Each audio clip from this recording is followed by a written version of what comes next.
Olá, meu nome é Marcos Alencar, estamos aqui no canal Trabalhismo em Debate, descomplicando o direito do trabalho. Hoje, 5 de abril de 2023, vamos falar novamente sobre um tema que é muito polêmico, mas que muda o contexto e surge um fato novo muito relevante. O Tribunal Superior do Trabalho, para que se entenda, existem, como é a organização do Poder Judiciário Trabalhista, existem as varas do trabalho, que são as chamadas primeira instância, os tribunais regionais do trabalho, que cada estado tem um, o Distrito Federal usa o da 10ª região, e o Tribunal Superior do Trabalho, é a instância máxima trabalhista. Depois dele, só o Supremo Tribunal Federal. Dentro do Tribunal Superior do Trabalho, nós temos 8 turmas.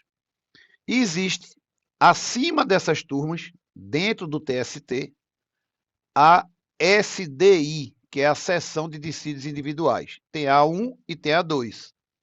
Então, o que a SDI decide, o que ela julga, obriga as turmas a seguirem a mesma linha.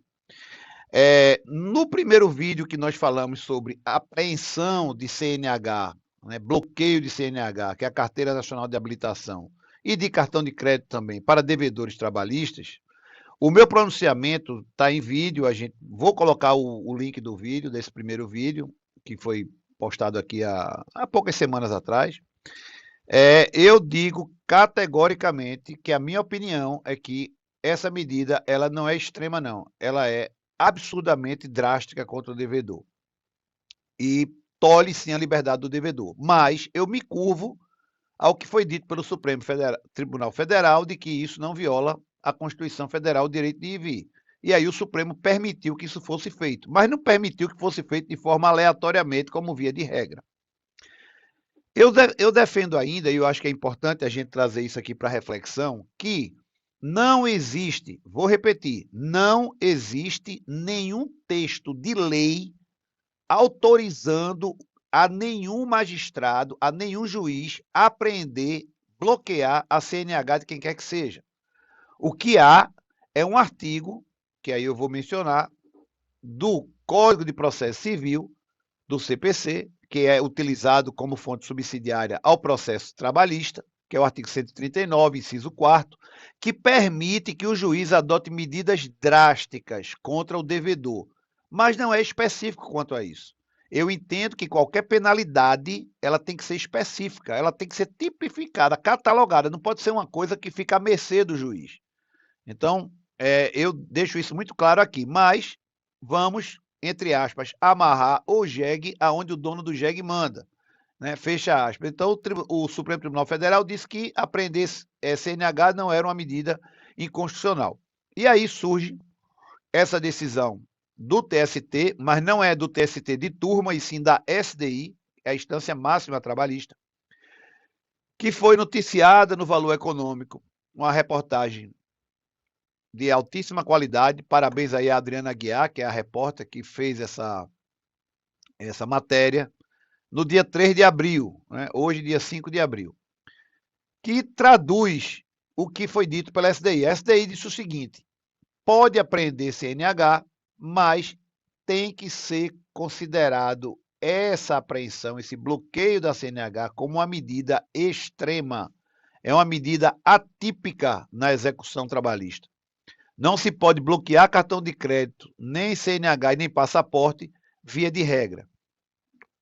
E aí, o Tribunal Superior do Trabalho, ele menciona, eu estou aqui lendo tanto a reportagem do Valor Econômico, como também do Tribunal Superior do Trabalho, a notícia diz o seguinte, que está previsto no artigo 139, inciso 4º, que eu falei, do Código de Processo Civil, é válida. A decisão da SDI foi unânime, acompanhando o ministro relator do caso, que é o ministro Douglas Alencar Rodrigues, dizendo o seguinte, que é preciso que o juiz do trabalho observe os princípios da razoabilidade. Não se pode fazer disso uma regra, uma coisa banal.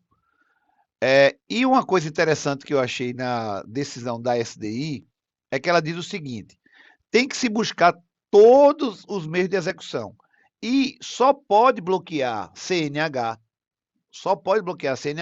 passaporte e cartão de crédito, quando ficar demonstrado nos autos a ocultação do patrimônio, os sinais exteriores de riqueza. Por exemplo, imagine que eu sou um devedor trabalhista, não pago a ninguém, não tenho sequer conta em banco, mas eu vivo postando fotos minha, da minha família, com meus amigos, no Instagram, em locais caros, fazendo viagens caras, né, tendo uma vida de alguém que tem um dinheiro considerável que pode pagar aquela execução.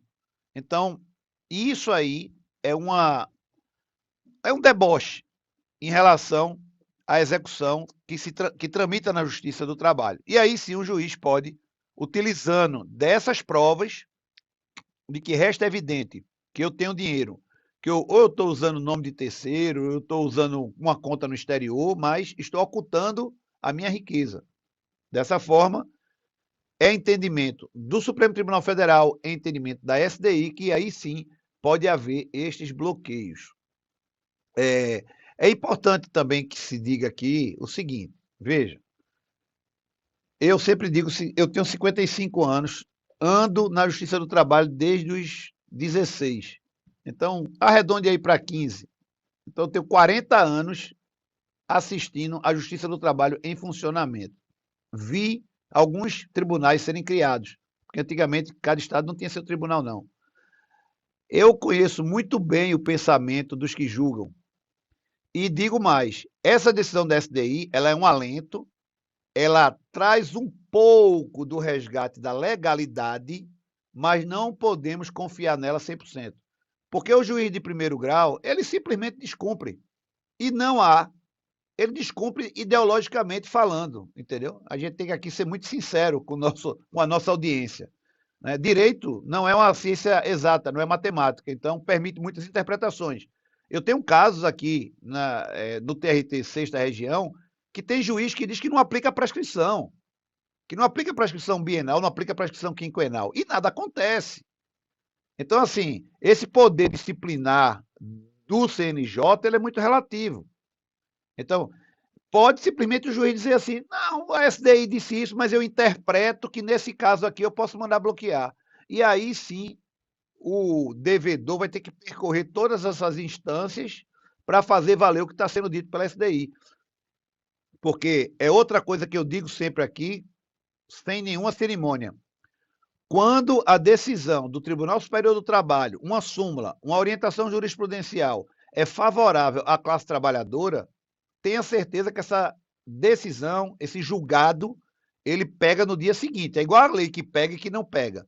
Quando é a favor da classe empregadora, a resistência é muito grande. Esse é o cenário que eu assisto, é uma opinião particular, pessoal minha. Quem quiser ter a sua própria opinião, que tenha.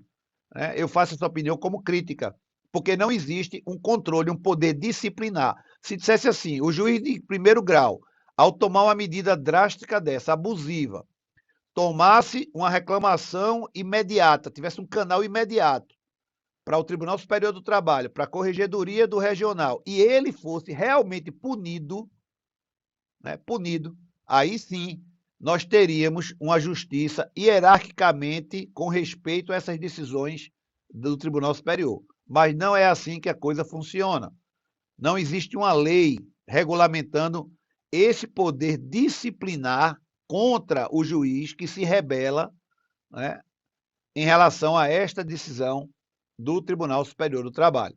Para você ter uma ideia, hoje eu assisti aqui numa página aqui eu acho que é da 10ª Região, salvo engano, é uma hora de lamentação e de explicação para dizer que se curva a aplicação da correção monetária trabalhista ao que diz o Supremo Tribunal Federal. Então, assim, é uma coisa que não existe uma hierarquia, entendeu? Mas, pelo menos, o Tribunal Superior do Trabalho está tendo aí uma visão moderada, uma visão legalista, né, de que não se pode banalizar essa história de apreensão de CNH. É isso aí Fica aqui essa nossa ressalva, mas eu recomendo que assista o vídeo anterior, porque lá eu explico o porquê eu entendo que apreensão, bloqueio de CNH, passaporte e cartão de crédito é ilegal. Não existe lei autorizando isso explicitamente. Mas, de novo, repito, é uma opinião particular minha. Em breve a gente volta.